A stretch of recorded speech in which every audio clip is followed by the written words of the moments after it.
Subscribe करिए हमारे channel target UP TET CTET को और बेल आइकन को दबाइए। हेलो फ्रेंड्स, मैं रेनू स्वागत करती हूँ आप सभी भावी अध्यापक एवं अध्यापिकाओं का आपके अपने channel target UP TET CTET में। दोस्तों, आज इस वीडियो में हम आपके डीएलएड सेकंड सेमेस्टर के हिंदी विषय के मोस्ट इंपोर्टेंट बहुविकल्पी क्वेश्चंस को पढ़ने वाले हैं। ये सारे के सारे क्वेश्चन आपकी पवन सीरीज के हैं, तो चलिए स्टार्ट करते हैं दोस्तों। और इस एक ही वीडियो में हम सारे के सारे क्वेश्चन को खत्म कर लेंगे। तो क्वेश्चन नंबर 1 से स्टार्ट करते हैं दोस्तों। क्वेश्चन नंबर 1 है, निम्नलिखित में से कौन सा व्यंजन ऊष्म है? तो ये श, श, ये तीनों के तीनों ही क्या हैं? ऊष्म व्यंजन है। ऊष्म व्यंजन कितने होते हैं? 4 होते हैं, श और ह। तो यहाँ पर ह मिसिंग है। ये चारों को लेकर के ऊष्म व्यंजन बनता है। तो यहाँ पर ऑप्शन द जो उपरोक्त सभी, ये राइट आंसर हो जाएगा। ठीक है। क्वेश्चन नंबर 2 है, श्र जो है ये संयुक्ताक्षर किन व्यंजनों से मिलकर के बना है? तो ये जो श्र है दोस्तों, ये श और र से मिलकर बना है। तो ऑप्शन नंबर ब जो है श और र, ये राइट आंसर हो जाएगा। क्वेश्चन नंबर 3 है, ख का उच्चारण स्थान है। तो अकुह विसर्जनीय नाम कंठ, यानी कि क ख ग घ ह और विसर्ग का उच्चारण स्थान जो होता है वो कंठ होता है। तो यहाँ पर देखिए ऑप्शन नंबर सा जो है कंठ, ये राइट आंसर हो जाएगा। कंठ, तालु, मूर्धा, दंत, ओष्ठ, इस तरीके से मैंने आप लोगों को बताया भी है ऑलरेडी कि क वर्ग का कंठ, च वर्ग का तालु। इसके बाद आगे बढ़ते हैं। क्वेश्चन नंबर 4 है, मुद्रा शब्द का सही अर्थ क्या है? मुद्रा जो है इसका अर्थ अंगूठी भी होता है, रुपया भी होता है, आकृति भी होता है। तो ऑप्शन द जो उपरोक्त सभी, ये राइट आंसर हो जाएगा। क्वेश्चन नंबर 5 है, अज शब्द का क्या अर्थ है? दशरथ के पिता, आज, अजगर या आजीवन? दोस्तों राइट आंसर है ऑप्शन नंबर अ, दशरथ के पिता का नाम क्या था? अज था। क्वेश्चन नंबर 6 है, जंगम का विलोम क्या है? जंगम मतलब जंगली, यानी कि जो कभी भी एक जगह पर नहीं ठहरता, आज यहाँ है तो कल कहीं और है। तो इसका विलोम क्या होगा? जंगम का स्थावर। ऑप्शन ब जो है वो सही हो जाएगा, यानी कि एक ही जगह पर स्थित रहने वाला स्थावर और हर जगह घूमने वाला जंगम। क्वेश्चन नंबर 7 है, अनुग्रह शब्द का विलोम क्या है? अनुग्रह, आग्रह, संग्रह, ग्रहण या विक्रय? तो राइट आंसर है विक्रय। ऑप्शन द सही हो जाएगा। क्वेश्चन नंबर 8 है, ह्रस्व स्वर कौन सा नहीं है इसमें से? अ, ई, उ या फिर आ? तो ऑप्शन द जो है आ, ये दीर्घ स्वर है। तो ऑप्शन द सही हो जाएगा। क्वेश्चन नंबर 9 है, य, र, ल, व व्यंजन कहलाते हैं। तो य, र, ल, व ये अंतस्थ व्यंजन कहलाते हैं। य, र, ल, व अंतस्थ व्यंजन कहलाते हैं। और ऊष्म व्यंजन में तीनों श और ह आता है। और संयुक्त व्यंजन में आपको पता है छ आता है, त्र आता है, ज्ञ आता है और श्र आता है। और द्विगुण में दोस्तों ड और ढ आता है, इस तरीके से। ठीक है, अब आगे बढ़ते हैं। तो यहाँ पर ऑप्शन ब जो है अंतस्थ व्यंजन सही हो जाएगा। ये एग्जाम में बार बार पूछे गए क्वेश्चंस हैं, इनको आप जरूर याद रखिएगा। ऊष्म व्यंजन, संयुक्त व्यंजन और अंतस्थ और द्विगुण, इनको कभी मत भूलिएगा आप लोग, क्योंकि ये हमेशा के लिए इंपॉर्टेंट है जब तक आप शिक्षक बन नहीं जाते। क्वेश्चन नंबर 10 है, द्विज शब्द का क्या अर्थ है? द्विज मतलब ब्राह्मण, दांत, पक्षी। तो ये तीनों ही इसका अर्थ होता है। तो ऑप्शन द जो है इनमें से सभी राइट आंसर हो जाएगा। क्वेश्चन नंबर 11 है, लिपि विकास का प्रथम सोपान है? चित्रलिपि, वर्ण लिपि, अक्षर लिपि या फिर इनमें से कोई नहीं? दोस्तों राइट आंसर यहाँ पर है ऑप्शन नंबर आ, चित्रलिपि। क्वेश्चन नंबर 12 है, अब्ज शब्द का क्या अर्थ है? शंख, कमल, कपूर या फिर उपरोक्त सभी? तो दोस्तों यहाँ पर राइट आंसर है ऑप्शन नंबर द, उपरोक्त सभी। क्वेश्चन नंबर 13 है, क से म तक के व्यंजन क्या कहलाते हैं? तो क से म तक के जो व्यंजन है ये कहलाते हैं दोस्तों स्पर्श व्यंजन। ऑप्शन सा जो है ये सही हो जाएगा। इसके बाद क्वेश्चन नंबर 14 है, निम्नलिखित में से कौन सा शुद्ध है? तो यहाँ पर देखिए जो शुद्ध शब्द लिखा अधीन, वो होता है अधीन होता है, आधीन नहीं बल्कि क्या होता है? अधीन होता है। ऑप्शन बा सही हो जाएगा। क्वेश्चन नंबर 15 है, मांटेसरी विधि का उपयोग करते हैं मौन वाचन में, सस्वर वाचन में, उपरोक्त सभी में या लेखन शिक्षण में? दोस्तों जो मांटेसरी विधि है इसका उपयोग हम करते हैं लेखन शिक्षण में। तो ऑप्शन सा जो है ये सही हो जाएगा। क्वेश्चन नंबर 16 पर आते हैं, छ वर्ण किन वर्णों के सहयोग से बना है? तो क और श से मिलकर के बना हुआ है। छ याद रखिएगा, ये बार बार एग्जाम में पूछे हुए क्वेश्चंस हैं। क्वेश्चन नंबर 17 है, पर्वत शब्द का समानार्थी शब्द है घन, आगार, कूट या पादप? तो दोस्तों राइट आंसर है ऑप्शन नंबर सा, कूट। क्वेश्चन नंबर 18 है, विरोध शब्द का विलोम है सहमत, सहायता, अनुरोध या समर्थन? तो राइट आंसर दोस्तों है समर्थन। विरोध का अपोजिट क्या होगा? समर्थन। क्वेश्चन नंबर 19 पे आते हैं, तीनों श और ह, अभी मैंने आपको बताया कि तीनों श और ह मिलकर के क्या होते हैं? ऊष्म व्यंजन कहलाते हैं। तो ऑप्शन आ जो है ये सही हो जाएगा। क्वेश्चन नंबर 20 है, अहि शब्द का क्या अर्थ है? सर्प, शार्दूल, नृप या फिर भौरा? तो दोस्तों यहाँ पर राइट आंसर है सर्प, यानी कि सांप। ऑप्शन आ जो है सही हो जाएगा। क्वेश्चन नंबर 21 है, स्थावर का विलोम क्या? अभी आपने ऊपर देखा स्थावर का विलोम क्या होगा? जंगम। और जंगम का विलोम क्या होगा? स्थावर। इसके बाद क्वेश्चन नंबर 22 है, निम्नलिखित में से शुद्ध शब्द कौन सा है। दोस्तों यहाँ पर देखिए जो शुद्ध शब्द है वो है कुमुदिनी। ऑप्शन ब जो है सही हो जाएगा। दोस्तों आप लोगों के हर एक विषय की मास्टर क्लास हमने बनाई है, जिसमें हमने पूरा का पूरा सिलेबस एक ही वीडियो में कवर कर लिया है, उसको खत्म कर दिया है पढ़ा के। उन सारी वीडियोस की लिंक आपको मिल जाएगी। अगर आपके पास समय कम है, आपने तैयारी अच्छे से नहीं की है, तो अगर आप उन वीडियोस को देख करके जाएंगे जो बहुत छोटी छोटी हैं, आपके बहुत काम आएंगी। डिस्क्रिप्शन बॉक्स, कमेंट बॉक्स में आपको लिंक मिल जाएगी। सारे विषयों के राजन सीरीज, पवन सीरीज की वीडियोस आपको मिल जाएंगी। हर एक विषय के प्रीवियस ईयर क्वेश्चन पेपर्स की वीडियोस आपको डिस्क्रिप्शन बॉक्स और कमेंट बॉक्स में मिल जाएंगी। इसके अलावा आप हमारे टेलीग्राम को भी ज्वाइन कर लीजिए। टेलीग्राम पर भी आपको सारे विषयों की वीडियोस भी मिलती है। वहाँ पर हम जो PDF हमारे पास होता है उसको भी हम प्रोवाइड कराते हैं आपको। तो टेलीग्राम से जरूर जुड़ जाइए। टेलीग्राम पर आपको सारे विषयों की वीडियोस वहाँ पर भी मिलती हैं सही समय पर, तो आपको खोजने में भी प्रॉब्लम नहीं होगी। तो इस तरीके से दोस्तों आप लोग सारे के सारे वीडियोस को देखते रहिए, और अगर आप अच्छा नंबर लाना चाहते हैं तो सारे वीडियोस को आप देख डालिए। केवल एक ईयरफोन लगाना है कान में और सारे वीडियोस को सुन डालना है। केवल सुन करके ही आपको सारी चीजें याद हो जाएंगी। आपको वीडियो देखने की भी जरूरत नहीं है, खाली आप सुन करके सब कुछ अच्छे से अच्छा नंबर लेकर के आ सकते हो अपने सेकंड सेमेस्टर में। तो अब चलिए अगला क्वेश्चन देखते हैं। क्वेश्चन नंबर 23, भाषा संसार का नादमय चित्र है, यह कथन किसका है। श्याम सुंदर दास का, रामचंद्र वर्मा का, सुमित्रा नंदन पंत का या बाबू राम सक्सेना का। दोस्तों राइट आंसर है ऑप्शन नंबर 7, सुमित्रा नंदन पंत का। क्वेश्चन नंबर 21 पे आते हैं। देवनागरी लिपि की विशेषता से संबंधित कौन सा इसमें से सेंटेंस नहीं है। तो देखिए देवनागरी लिपि में जो बोला जाता है वही लिखा जाता है, सही है। एक वर्ण में दूसरे वर्ण का भ्रम बिल्कुल नहीं होता है। जैसे इंग्लिश में क्या होता है कि साइलेंट वर्ड से कि अब देखिए KNIGHT लिखा हुआ है, इसको हम नाइट पढ़ते हैं, ठीक है। जैसे कि नॉलेज लिखा हुआ है तो उसमें भी के साइलेंट होता है। तो इस तरीके से यहाँ पर आप देखिए इसमें ऐसा कुछ, हमारी जो हिंदी भाषा है इसमें ऐसा कुछ नहीं होता है। फिर यहाँ पर हम चौथा पहले पढ़ लेते हैं। एक वर्ण संकेत से अनिवार्यतः एक ही ध्वनि व्यक्त होती है। अगर हम क बोल रहे हैं तो क ही बोल रहे हैं, इसमें से ख की ध्वनि नहीं आएगी। यहाँ पर ऑप्शन 7, शिरोरेखा का प्रयोग अनावश्यक केवल अलंकरण के लिए। जो शिरोरेखा, ये रेखा खींची जाती है ऊपर लिखने के बाद शब्दों को, ये अनावश्यक नहीं होती है, ये शब्दों को अलग करती है। तो यहाँ पर ये ऑप्शन 7 जो है यही सही हो जाएगा, क्योंकि यह देवनागरी लिपि की विशेषता से संबंधित नहीं है। क्वेश्चन नंबर 25 है, भाषा की सबसे छोटी इकाई क्या है। वर्ण है, वर्ण से शब्द बनते हैं, शब्द से वाक्य बनता है। क्वेश्चन नंबर 26 है, वर्णमाला से आशा है। वर्णों के व्यवस्थित समूह को हम क्या कहते हैं, वर्णमाला कहते हैं, वर्णों के व्यवस्थित समूह को। तो ऑप्शन 7 जो है ये राइट आंसर हो जाएगा। वर्णमाला यानी कि वर्णों का व्यवस्थित समूह। जैसे कि सबसे पहले स्वरों को लिखते हैं हम, फिर का से लेकर के ज्ञा तक लिखते हैं, इस तरीके से।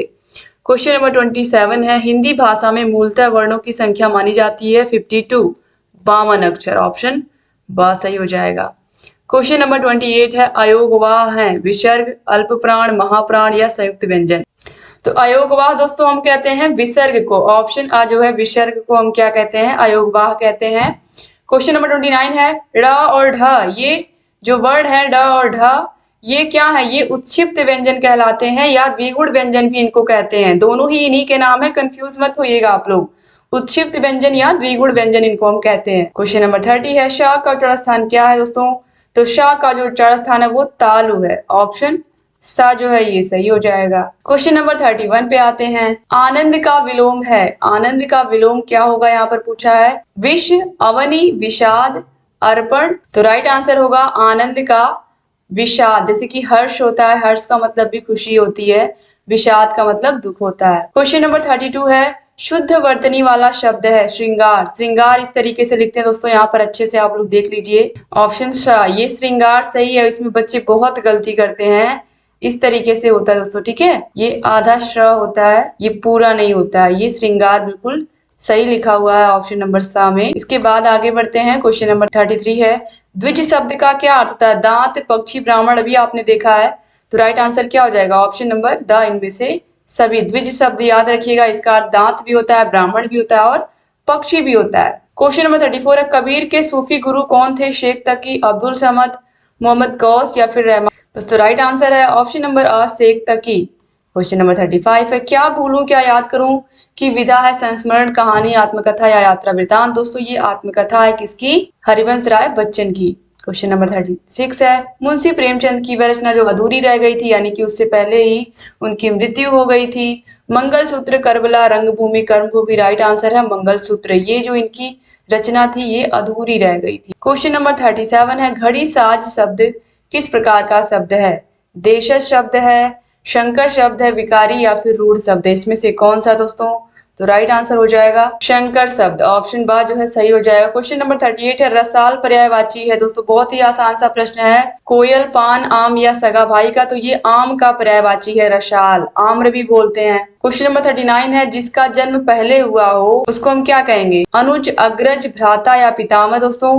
तो उसको हम कहेंगे जिसका जन्म पहले हुआ है वो क्या होगा? बड़ा होगा ना, तो उसको हम कहेंगे अग्रज। क्या कहेंगे? अग्रज कहेंगे, ऑप्शन बा जो है सही हो जाएगा। क्वेश्चन नंबर 40 है, आंख का अंधा नाम नयन सुख। आंख से अंधा व्यक्ति है लेकिन उसका नाम क्या रखा गया है? नयन सुख। तो इसका अर्थ क्या होगा? उसके नाम के विपरीत उसका अर्थ रखा गया है ना, उसको दिखाई नहीं देता है लेकिन उसका नाम क्या रखा गया है? नयन सुख, यानी कि गुण के विरुद्ध नाम का होना। तो यहाँ पर ऑप्शन दा जो है ये सही हो जाएगा। इसके बाद क्वेश्चन नंबर 41 है, अचरज शब्द का तत्सम रूप क्या है? आश्चर्य, आश्चर्य। तो आश्चर्य यहाँ पर ऑप्शन सा में सही लिखा है और यही राइट आंसर होगा। क्वेश्चन नंबर 42 है, तपस्वी का तद्भव रूप है। तपस्वी बिल्कुल सही शब्द है, तत्सम शब्द है, इसका जो तद्भव बिगड़ा हुआ रूप है वो होता है तपसी, ऑप्शन बा जो है ये सही हो जाएगा। क्वेश्चन नंबर 43 है, सूरदास की रचना है।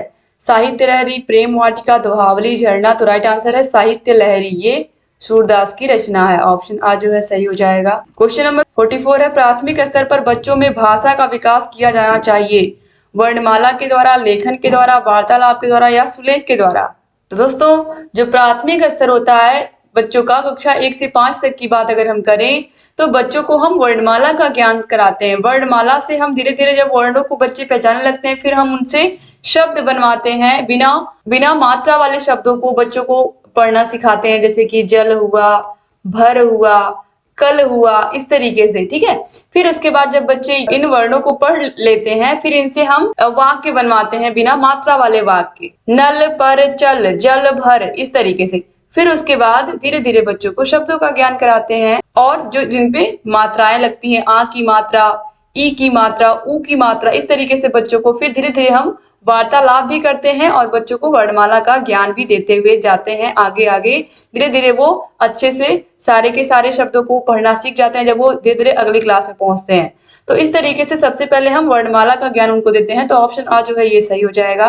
क्वेश्चन नंबर 45 है, रात्रि का पर्याय नहीं है, यानी कि रात्रि का पर्यायवाची इनमें से कौन सा नहीं है? तो यामिनी, विभावरी, रैन, सौदामिनी? तो दोस्तों रात्रि का पर्यायवाची यामिनी भी है, रैन भी है, विभावरी भी है, ऑप्शन दा जो है ये सौदामिनी, ये रात का पर्यायवाची नहीं है। क्वेश्चन नंबर 46 है, विमुख का विपरीतार्थक शब्द है। विमुख मतलब मुख पीछे कर लेना, तो इसका विपरीतार्थक शब्द क्या होगा? उन्मुख, यानी कि मुख की तरफ बैठा हुआ, और विमुख मतलब मुख को मोड़ लेना। क्वेश्चन नंबर 47 है, आंखें खुलना मुहावरे का अर्थ है आंख से दिखना, जल्दी से उठना, होश में आना, समय पर जागना। तो आंखें खुलना का दोस्तों सही अर्थ होता है होश में आना, ऑप्शन सा जो है ये सही हो जाएगा, यानी कि व्यक्ति की आंखें खुल गई हैं, उसे दिख रहा है कि क्या सही हो रहा है क्या गलत हो रहा है। क्वेश्चन नंबर 48 है, अत्यधिक शब्द में प्रयुक्त उपसर्ग है। दोस्तों अत्यधिक में अति उपसर्ग होता है, तो ऑप्शन सा जो है ये सही हो जाएगा। क्वेश्चन नंबर 49 है, मानक हिंदी का मूल आधार कौन सी बोली है? तो मानक हिंदी का जो मूल आधार है उसमें दोस्तों देखिए ब्रज भाषा दिया हुआ है, उर्दू दिया हुआ है, खड़ी बोली भी दिया हुआ है और हिंदुस्तानी भी दिया हुआ है, लेकिन राइट आंसर दोस्तों यहाँ पर हो जाएगा खड़ी बोली, जो कि हम लोग बोलते हैं। क्वेश्चन नंबर 50 है, दिए गए विकल्प में कौन सी सरस्वती का पर्यायवाची नहीं है? इसमें से कौन सा सरस्वती का पर्यायवाची नहीं है? तो भारती है, शारदा भी है, वीणापाणी भी है, भार्गवी नहीं है, तो ऑप्शन द जो है ये सही हो जाएगा। इसके बाद अगला क्वेश्चन है क्वेश्चन नंबर 51, भिक्षुक में कौन सा प्रत्यय है? तो दोस्तों यहाँ पर देखिए भिक्षुक, यहाँ पर छोटा ऊ की मात्रा लगी है। भिक्षुक, भिक्षा से क्या बना है? भिक्षुक बना है, तो इसमें उक प्रत्यय लगा हुआ, प्रत्यय कहाँ लगता है? पीछे लगता है ना, तो ऑप्शन आ जो है सही हो जाएगा। क्वेश्चन नंबर 52 है, लघु शब्द का विपरीत क्या होगा? लघु मतलब छोटा, दीर्घ मतलब बड़ा, तो ऑप्शन सा जो है ये सही हो जाएगा। क्वेश्चन नंबर 53 है, पूरब और उत्तर के बीच की दिशा क्या कहलाती है? पूरब और उत्तर के बीच की दिशा को हम क्या कहते हैं? वातायन, ईशान, वायव्य या फिर क्षितिज? राइट आंसर है ईशान कहते हैं हम पूरब और उत्तर के बीच की दिशा को। क्वेश्चन नंबर 54 है, हिंदी में कितने स्वर होते हैं? दोस्तों राइट आंसर है 11 होते हैं। हिंदी भाषा में 11 होते हैं। क्वेश्चन नंबर 55 है, मनुष्य के उच्चारणोपयोगी अवयव कौन से हैं? तो काकल, कंठ, दंत या उपरोक्त सभी? तो दोस्तों राइट आंसर है ऑप्शन नंबर द उपरोक्त सभी। क्वेश्चन नंबर 56 है, ध्वनि विज्ञान में अध्ययन किया जाता है। ध्वनि विज्ञान में किसका अध्ययन किया जाता है? मानव के मुख से निकली श्वास का, मानव के मुख से निकली ध्वनि का अध्ययन करते हैं। किसका अध्ययन करते हैं? ऑप्शन ब यहाँ पर सही होगा। मानव के मुख से निकली ध्वनि का अध्ययन करते हैं हम, ना कि मानव के मुख से निकली चीख का या मानव के मुख से निकली श्वास का। तो राइट आंसर क्या है? मानव के मुख से निकली हुई ध्वनि का हम अध्ययन करते हैं ध्वनि विज्ञान में। क्वेश्चन नंबर 57 है, ओष्ठाकृति के आधार पर स्वर होते हैं। वृत्ताकार स्वर, अवृत्ताकार स्वर, अ और ब दोनों या इनमें से कोई नहीं। दोस्तों राइट आंसर है ऑप्शन नंबर सा, अ और ब दोनों। क्वेश्चन नंबर 58 है, व्यंजनों को उच्चारण की दृष्टि से बांटा गया है। 2 भागों में, 3 भागों में, 4 भागों में या 5 भाग में? तो दोस्तों राइट आंसर है 3 भागों में बांटा गया है व्यंजनों को उच्चारण की दृष्टि से। क्वेश्चन नंबर 59 है, ध्वनियों के उच्चारण में होने वाले यत्न को प्रयत्न कहा जाता है। यह होते हैं स्वर तंत्री में कंपन से, श्वास की मात्रा से, जीवा तथा अन्य अवयवों द्वारा या उपयुक्त सभी। तो दोस्तों राइट आंसर होगा ऑप्शन नंबर द उपरोक्त सभी। ये सभी चीजें मिलती हैं तभी सही से उच्चारण हो पाता है। क्वेश्चन नंबर 60 है, निम्नलिखित में से दंत व्यंजन कौन सा है? यहाँ पर देखिए दिया हुआ है न, क, च और ड दिया हुआ है। तो आपको पता है जो क वर्ण होते हैं इनका कंठ होता है, जो च वर्ण होता है इनका तालु होता है, और जो ट वर्ण होते हैं इनका मूर्धा होता है। अब यहाँ पर बचा कौन? ना बचा दोस्तों मैं आपको बता दूं, इयम गणना नाम नासिका च, यानी कि अंगा का, इया का, अड़ा का, ये जो होते हैं, ये वर्ण जो होते हैं इनका उच्चारण स्थान नासिका होता है। लेकिन यहाँ पर दोस्तों देखिए अब कोई ऑप्शन दिया नहीं हुआ है तो हम यहाँ पर क्या लगाएंगे? ऑप्शन अ को ही लगाएंगे, क्योंकि जो ता वर्ण होता है, त, थ, द, ध, न, ये सब आते हैं इसमें, तो इसको हम दंत में रख सकते हैं। ठीक है। इसके बाद क्वेश्चन नंबर 61 है, आश्चर्य, हर्ष, शोक, उत्साह इत्यादि व्यक्त करने में किसका प्रयोग करते हैं? बहुत ज्यादा आश्चर्य होता है, हमें बहुत खुशी होती है, बहुत ज्यादा दुख होता है, बहुत उत्साह होता है, तो हम क्या करते हैं? तो यहाँ पर हम क्या करेंगे? देखिए हर्ष, शोक, उत्साह अगर ये सब चीजें होती हैं तो वहां पर हम विस्मयादिबोधक चिन्ह का प्रयोग करते हैं। वाह कितना अच्छा खाना है, वाह कितना सुंदर घर है, अरे तुम पास हो गए। तो इस तरीके से यहाँ पर हम ये जो चिन्ह है इसका प्रयोग करते हैं और इस तरीके के वाक्यों में हम विस्मयादिबोधक चिन्ह का प्रयोग करते हैं और इस प्रकार के वाक्यों को हम विस्मयादिबोधक वाक्य कहते हैं। क्वेश्चन नंबर 62 है, ढ वर्ण किस वर्ग में आता है? तो ट, ठ, ड, ढ ट वर्ग में आता है। ऑप्शन बा जो है सही हो जाएगा। क्वेश्चन नंबर 63 है, लेखन एक शारीरिक क्रिया है, इसमें बालकों के हाथों को गतिविधि करनी पड़ती है। तो ये किसने कहा दोस्तों? तो ये हाथों की गतिविधि पर किसने ध्यान दिया है? मारिया मांटेसरी ने। तो ऑप्शन सा जो है श्रीमती मांटेसरी सही हो जाएगा। क्वेश्चन नंबर 64 है, जिनका उच्चारण कंठ के स्पर्श से होता है, तो कंठ में का, ख, ग, घ, क वर्ग आता है। ऑप्शन आ सही होगा। कंठ, फिर यहाँ पर देखिए ये तालु, मूर्धा, दंत। इसके बाद क्वेश्चन नंबर 65 है, ज्ञानार्जन और ज्ञान वृद्धि का साधन है प्रत्यक्ष निरीक्षण तथा स्व अनुभव, विचार विनिमय एवं दूसरों से शिक्षा ग्रहण, स्व अध्ययन तथा पठनाभ्यास या उपरोक्त सभी। तो राइट आंसर है ऑप्शन नंबर द उपरोक्त सभी। क्वेश्चन नंबर 66 है, विराम संबंधी समस्या का मुख्य कारण क्या है? विराम चिन्हों का ज्ञान न होना यही सबसे बड़ा कारण होता है विराम संबंधी समस्या का। सही से ज्ञान नहीं होगा, कहाँ पर हमें पूर्ण विराम लगाना है, कहाँ पर अर्ध विराम लगाना है, कहाँ पर प्रश्नवाचक चिन्ह लगाना है, कहाँ पर हमें विस्मयादिबोधक चिन्ह लगाना है। तो ये ऑप्शन आ जो है ये सही हो जाएगा। क्वेश्चन नंबर 67 है, विवृत स्वर इसमें से कौन से हैं? तो दोस्तों राइट आंसर यहाँ पर है ऑप्शन नंबर ब, आ नहीं बल्कि यहाँ पर ओ होगा। ओ और औ ये क्या है? विवृत स्वर। आप इनको बोल के देखोगे तो जो आपके होंठ है वो गोल हो जाएंगे, ओ और औ। क्वेश्चन नंबर 68 है, आनंद का पर्यायवाची शब्द है, तो आमोद, प्रमोद, सुख ये सब होते हैं। तो ऑप्शन द जो है सही हो जाएगा। क्वेश्चन नंबर 69 है, निम्नलिखित में से कौन सा संयुक्त व्यंजन नहीं है?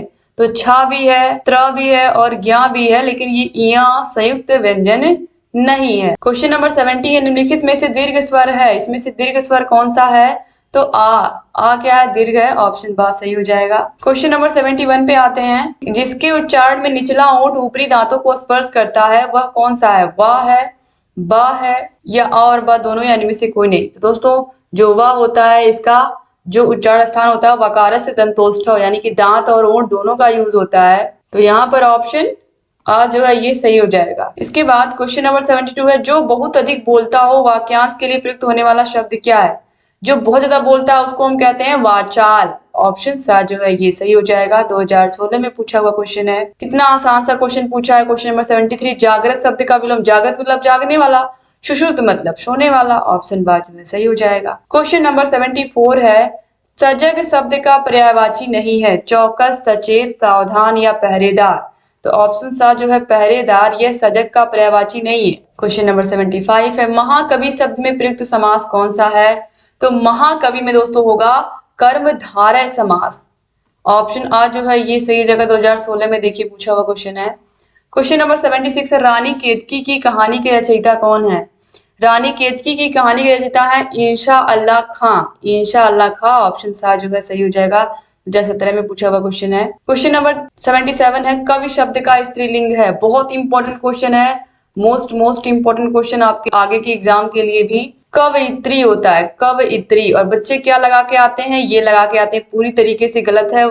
कव फिर या पर मात्रा है और त्र पे मात्रा है, ठीक है। तो ऑप्शन द जो है इसको आप याद रखिएगा, बिल्कुल अपने दिमाग में इसको बैठा लीजिए। इसको आप याद कर लीजिए कि कवि का जो स्त्रीलिंग होता है वो कवयित्री होता है, कवयित्री नहीं होता, कवयित्री होता है। क्वेश्चन नंबर 78 है, व्याकरण में वचन का सही अर्थ क्या होता है? तो व्याकरण में जो वचन होता है इसका जो सही अर्थ होता है दोस्तों वो होता है संख्या। संख्या। वचन क्या बताते हैं? संख्या ही तो बताते हैं कि कोई भी वस्तु संख्या में कितना है। अगर एक है तो एक वचन, और ज्यादा है, दो से अधिक है तो दो है तो बहुवचन, या दो से अधिक है तो भी बहुवचन, क्योंकि हिंदी में दो ही वचन होते हैं, एक वचन और बहुवचन। क्वेश्चन नंबर 79 है, अच्छाई, मानवता, बचपन किस संज्ञा के उदाहरण हैं? जातिवाचक, व्यक्तिवाचक, भाववाचक या द्रव्यवाचक दोस्तों? तो ये सब भाववाचक संज्ञा के उदाहरण हैं। क्वेश्चन नंबर 80 है, कौन सा परिमाण बोधक विशेषण है? कैसा, लाल, तिकोना या थोड़ा? दोस्तों यहाँ पर जो राइट आंसर है वो है ऑप्शन नंबर द, थोड़ा।